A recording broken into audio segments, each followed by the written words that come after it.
Morning children, welcome back to online class in RPS Public School.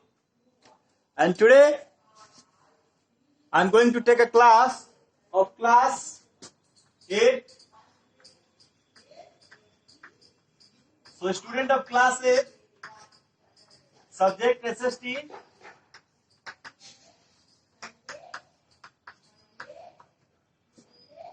You know very well that we are discussing chapter number 4.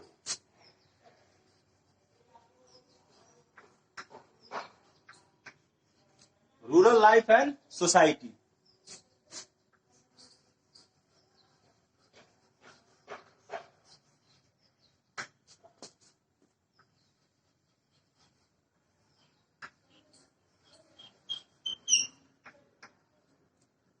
ठीक है, तो आज जो हम पढ़ाई करने जा रहे हैं रूरल लाइफ और सोसाइटी, जो चैप्टर का नाम है जिसे हम अच्छी तरह से जान रहे हैं। हम लोगों ने पिछली कक्षा में बहुत सारी चीजों के बारे में डिस्कस किया हुआ है ऑलरेडी। तो बिना किसी टाइम को वेस्ट किए हुए मैं स्टार्ट करूंगा revolt in Poona and Ahmednagar.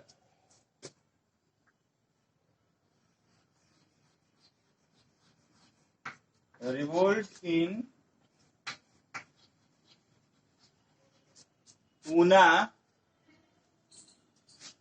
And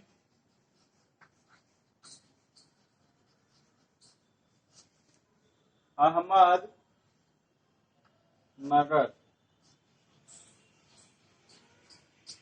ठीक है, सो डियर स्टूडेंट, देखिए महाराष्ट्र,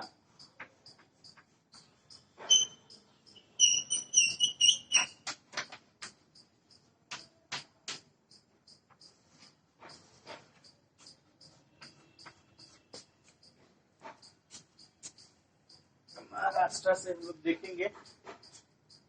देखिए, the British government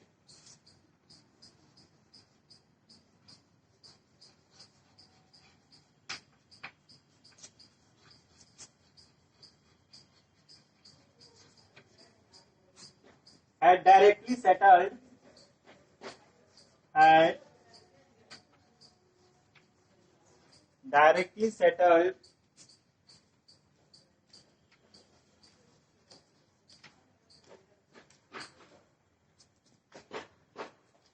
the revenue with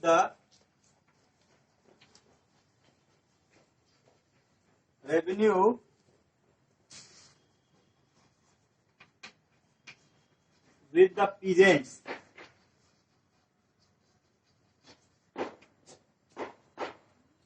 At the same time,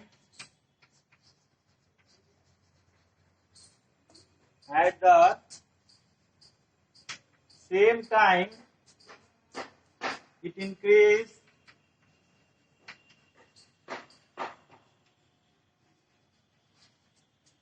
the rate of revenue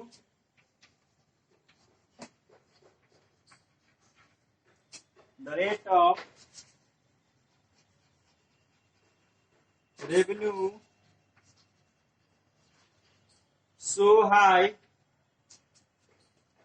that it was impossible to pay it.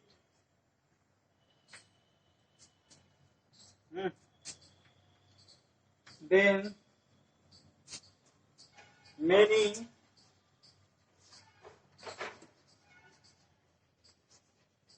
peasanters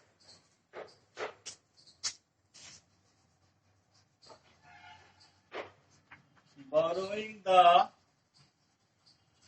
money from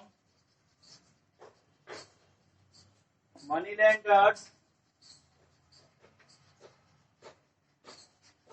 who charge high interest rates.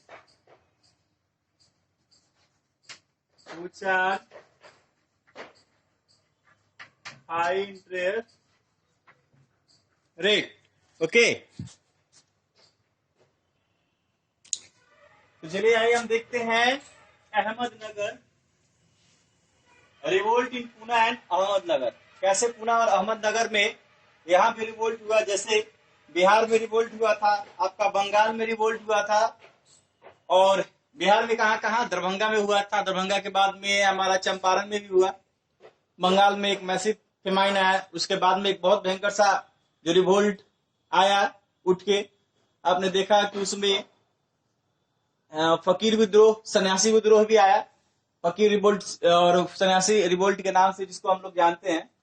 तो जिस तरह से पिजेंटर्स की हालत जो है वो खस्ती होती चली जा रही थी, न सिर्फ पिजेंटर्स यानी कि न सिर्फ वह किसान वर्ग के ही लोग इससे त्रसित थे, बल्कि अन्य वर्ग के लोग भी इससे ज्यादा कुपित थे और उनकी भावनाएं क्रांति यानी कि रिवोल्ट के माध्यम से सामने होकर आए। तो चलिए देखते हैं कि हम महाराष्ट्र में यह कैसे हुआ। The British government had directly settled the revenue in peasants।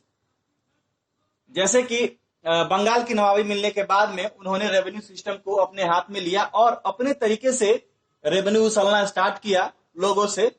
साथ में उसने महाराष्ट्र में डायरेक्टली जो है ब्रिटिश गवर्नमेंट ने अपनी पॉलिसी के तहत रेवेन्यू को जो चेंज किया, एट द सेम टाइम उसी समय रेट को जो है वो बढ़ा दिया गया, मतलब लगान का जो रेट है वो बढ़ गया, और लगान के रेट बढ़ने के कारण एक बहुत बड़ा एक ह्यूज एक हाई अमाउंट हुआ, जो कि एक ह्यूज एक मैसिव रूप में वह परिणत हो गया, जिसके कारण एक इम्पॉसिबल सा हो गया था पीजेंटर्स को अपने रेवेन्यू को जो है जमा करना। इसकी वजह से बहुत सारे जो है प्रॉब्लम्स हम लोग को झेलना पड़ा। 1875 ईस्वी में यह जितने सारे पीजेंटर्स है सारे लोग यूनाइट हुए, लेकिन पूना के कुछ इंटेलिजेंसिया की वजह से इनको यह स्प्लिट कर दिया गया, दबा दिया गया, और दबाने की वजह से ये कुछ हद तक जो है वो दब गया। लेकिन फिर धीरे धीरे करते वहां के जितने भी सारे रिवोल्यूशनरीज थे, रिवोल्यूशनरी ने उन्होंने इन सभी चीजों को आगे बढ़ाया और एक क्रांति के रूप में पूना और अहमदनगर के रूप में सामने आया, जिसमें लोग पीजेंटर्स ने बढ़ चढ़ के हिस्सा लिया। साथ ही उन लोगों ने इस चीज को भी दिखाया कि हाँ, जैसे जैसे रेवेन्यू का जो है रेट हाई होता जा रहा है, उनके हालात कैसे खस्ते होते जा रहे हैं, क्योंकि हाईएस्ट रेट होने के कारण जो नीचे तबके थे उनको तो काफी दिक्कतों का सामना करना पड़ता था। जो मिडिल क्लास से थे वो तो खैर चलिए मनी लेंडर के पास जा करके, मैंने पहले आपको बताया था कि फील्ड यानी कि जमीन जो है एक ऐसा एसेट था उसको अपने जरूरत के अनुसार बेच सके, मनी लेंडर के पास गए, हाई रेट पर ही सही उसने इंटरेस्ट पर उठाया अपना रेवेन्यू और रेवेन्यू को जमा किया। इस तरह से पीजेंटर्स की हालत जो है वो धीरे धीरे खस्ती होती चली गई थी। तो चलिए आइए नेक्स्ट टॉपिक के साथ आते हैं, revolt in Kerala and Assam. Kerala और आसाम में क्या कारण था रिवोल्ट का, क्रांति का?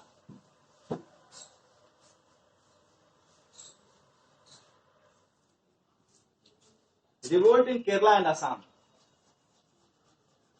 All the students listen.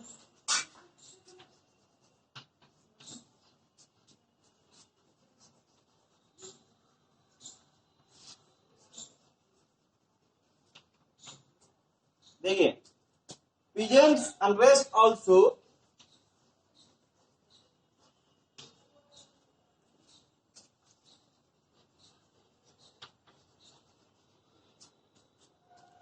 broke out in several other part of country. Several other part of country. The peasants refused, like Kerala,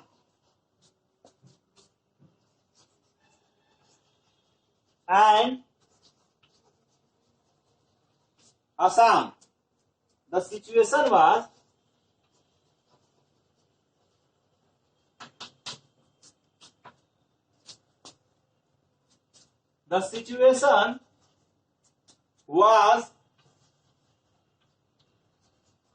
caused by high land revenue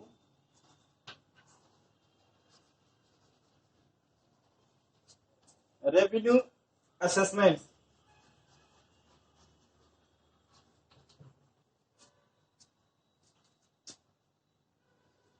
Then they revolt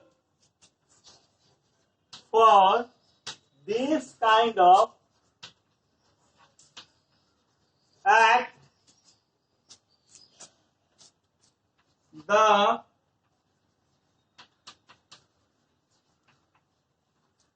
situation worsened and police had mobilized their network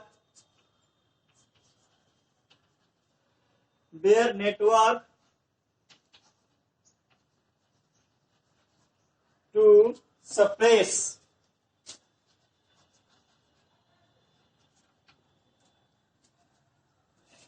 जो मैं बोल रहा हूं वही मैं लिख भी रहा हूं, तो आप आसानी से देख सकते हैं।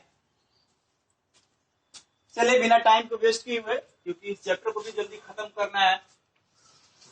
देखिए, revolt in Kerala and Assam, ठीक जैसे महाराष्ट्र में और अहमदनगर में हुआ, वैसे ही केरला और असम, यानी कि भारत की भौगोलिक दशा को देखते हुए ऐसे बड़े भूभाग के बहुत सारे ऐसे जो राज्य थे, उन राज्यों में भी पीजेंटर्स ने, यानी कि जो किसान थे, और किसानों ने बहुत इस सिचुएशन से क्षुब्ध होकर के जैसे उन्होंने रिवोल्ट किया, वो इस सिचुएशन को देखते हुए कि यहां भी जैसे महाराष्ट्र में अहमदनगर में एक बैग जो है वो रेट को हाई कर दिया गया था, रेवेन्यू के रेट को हाई कर दिया गया था, सेम वैसा भी कंडीशन जो है असम को केरला के साथ भी हुआ था। क्योंकि असम में देख रहे हैं कि आप असम में चाय वगैरह की खेती की जाती है, केरला जो है कोस्टल एरिया में पाया जाता है, वहां के दोनों का क्लाइमेट काफी अलग अलग है। इन लोगों को यहाँ के भौगोलिक दिशाएं यानी कि ज्योग्राफिकल कंडीशन के बारे में उतनी जानकारी नहीं थी। ये रेवेन्यू का जो चक्कर था, रेवेन्यू का जो साइकिल था, ये इसी की वजह से चेंज इनका हो रहा था। साथ में उसके असेसमेंट भी सही से नहीं हो पा रहे थे। इसके कारण इस रिवोल्ट को दबाने के लिए केरला और असम के जितने भी सारे पुलिस थे एक जगह मोबालाइज होकर, यानी कि जो उपद्रवी थे उपद्रवियों को दबाने के लिए उन्होंने दबाने का काम किया। और साथ ही उन सारे पीजेंटर्स को यह बताया गया कि टाइम बाय टाइम जैसे रेवेन्यू बढ़ता जा रहा है, उसी रेवेन्यू के अनुसार उनको रेवेन्यू जो है वह जमा करना पड़ेगा। लेकिन यह बहुत ही ज्यादा असहनीय हो गया था वहां के पीजेंटर्स के लिए, फार्मर्स के लिए। और चलिए आइए अब नेक्स्ट टॉपिक के हम लोग चलते हैं, है सिग्निफिकेंस ऑफ पीजेंट रिवोल्ट। क्या सिग्निफिकेंस थे?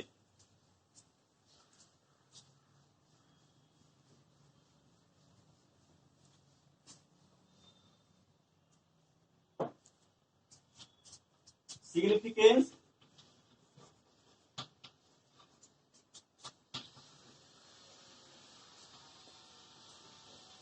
of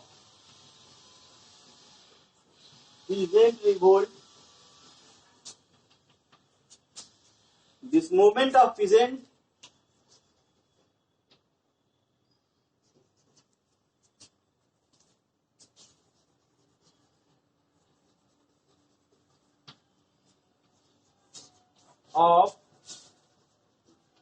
peasants at any time do not create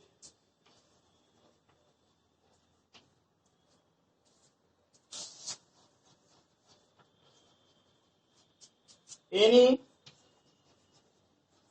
threat to the British rule, but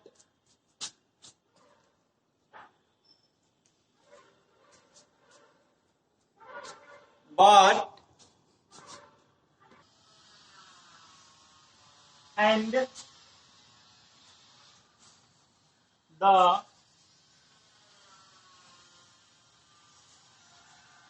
presenters had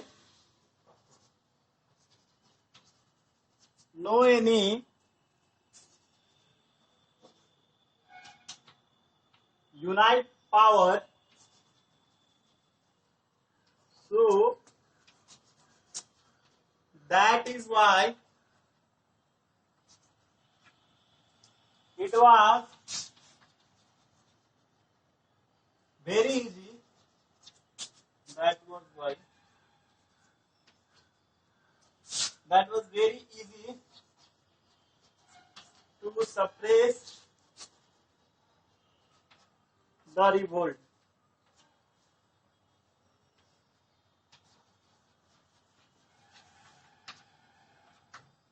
ध्यान देंगे। तो जैसा कि मैंने बताया कि इसका मेन सिग्निफिकेंस देखिए क्या है हमारा इस पीजेंटर का। वो लोग क्या थे, एक जगह यूनाइट नहीं हुआ करते थे। जिसको जैसा प्रॉब्लम हुआ, जिस क्षेत्र में जैसा प्रॉब्लम हुआ, उस प्रॉब्लम के अकॉर्डिंग जो है वो लोग अपना जो चीजें हुआ करती थी वो ब्रिटिश हुकूमत के, ब्रिटिश गवर्नमेंट के सामने वो जो रखा करते थे। इसलिए ब्रिटिश गवर्नमेंट का जो पुलिस का जो मोब था, पुलिस जो महकमा था,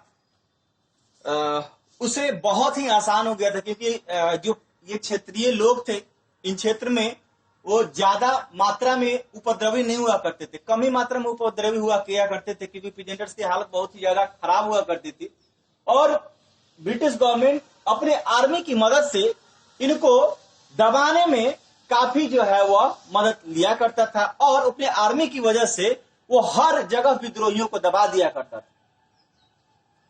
और इनको ये चीजें देखना पड़ता था कि लॉ एंड ऑर्डर मेंटेन करने के नाम पर इन सारे उपद्रवियों को दबा दिया जाता था। और यही कारण था कि ये विद्रोह जो है दिन प्रतिदिन होता चला गया। इसी के साथ ये चैप्टर खत्म होता है, रूरल लाइफ एंड सोसाइटी। तब तक के लिए खुश रहे, धन्यवाद।